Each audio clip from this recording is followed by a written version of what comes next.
Hello दोस्तों, आज मैं सीडीपी सिलेबस आप सबको बता रहा हूँ।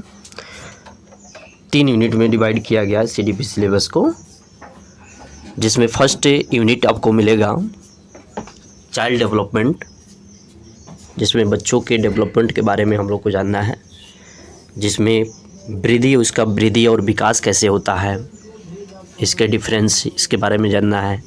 आनुवंशिकता और पर्यावरण के बारे में जानना है, जो हेरिडिटी और इन्वायरमेंट होता है बच्चों का। समाजीकरण, सोशलाइजेशन क्या होता है। बुद्धि, इंटेलिजेंस के बारे में जानना है। बुद्धि में गार्डनर को मेन रूप से जानना है। समाजीकरण में ले लेते हैं तो कोहलबर्ग को जानना है। पियाजे हैं।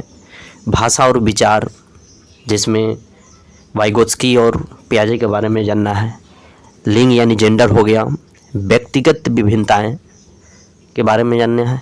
बाल केंद्रित, चाइल्ड सेंटर्ड और प्रगतिशील शिक्षा, प्रोग्रेसिव एजुकेशन जो होता है, उसके बारे में हम लोग को इस फर्स्ट यूनिट में जानना है। असेसमेंट और उसका इवैल्यूएशन क्या होता है। आकलन और मूल्यांकन, ये बहुत इंपॉर्टेंट है। डीएलईडी या बीएड में आप कोर्स किए होंगे तो ये बहुत ज़्यादा मिलता है। कुछ इसमें हम लोग को साइंटिस्ट के बारे में भी जानना है, जो चाइल्ड डेवलपमेंट में बहुत ज़्यादा अहम रोल निभाए, जैसे कोहलबर्ग हो गया, पियाजे हो गया, वाइगोत्स्की हो गया, बहुत ज़्यादा इंपॉर्टेंट है सीटेट का। और एक गार्डनर भी देख लेंगे। अब आते हैं सेकेंड यूनिट में। सेकेंड यूनिट में आपको समावेशी शिक्षा के अवधारणा के बारे में पढ़ना है। उसके क्या अवधारणा है, समावेशी शिक्षा का क्या मतलब है, विशेष आवश्यकता वाले बच्चों की समझ कैसी, उसको समझाना है, बच्चों को समझना है। उसके डिसएडवांटेज के बारे में जानना है। लर्निंग डिसेबिलिटी उसकी क्या है, उसको परखना है, उसके हिसाब से उसको शिक्षा देना है। इंक्लूसिव एजुकेशन पे ध्यान देना है। अब आते हैं यूनिट थर्ड। यूनिट थर्ड में आप लोग को बहुत इजी है।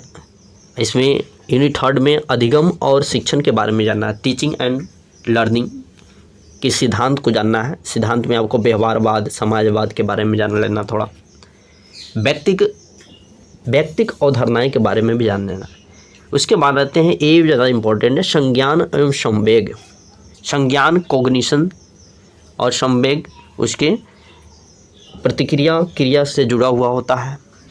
अभिप्रेरणा यानी मोटिवेशन, आप बच्चों को क्या मोटिवेशन देंगे, उसके क्या मोटिव है, इसके हिसाब से आप बच्चों को शिक्षा देंगे। इसमें यूनिट थर्ड में हम नोट में देख लेते हैं, से एनसीएफ 2005 के बारे में जानकारी कर लेनी है। एनसीएफ एफएस 2022 वाला भी देख लेना है और एसई वाला भी देख लेना है, जो 23 वाला। सबसे इम्पोर्टेंट है इसमें एनईपी 2020, जो इसको तो बहुत इम्पोर्टेंट है। आप इसको बहुत अच्छे से पढ़ लेंगे, नोट्स भी बना लेंगे, शॉर्ट नोट्स, और उसके हिसाब से आप पढ़ेंगे। तो इस तरह से आप सीडीपी में जो 30 नंबर का होता है, 30 क्वेश्चन आपसे पूछे जाएंगे। ठीक है, बहुत अच्छे से प्रीवियस ईयर बनाइए और मेरे साथ जुड़िए। आपको एक एक करके थ्योरी इसमें बताऊंगा और समझाऊंगा। चलिए मिलते हैं नेक्स्ट वीडियो में। Okay, bye.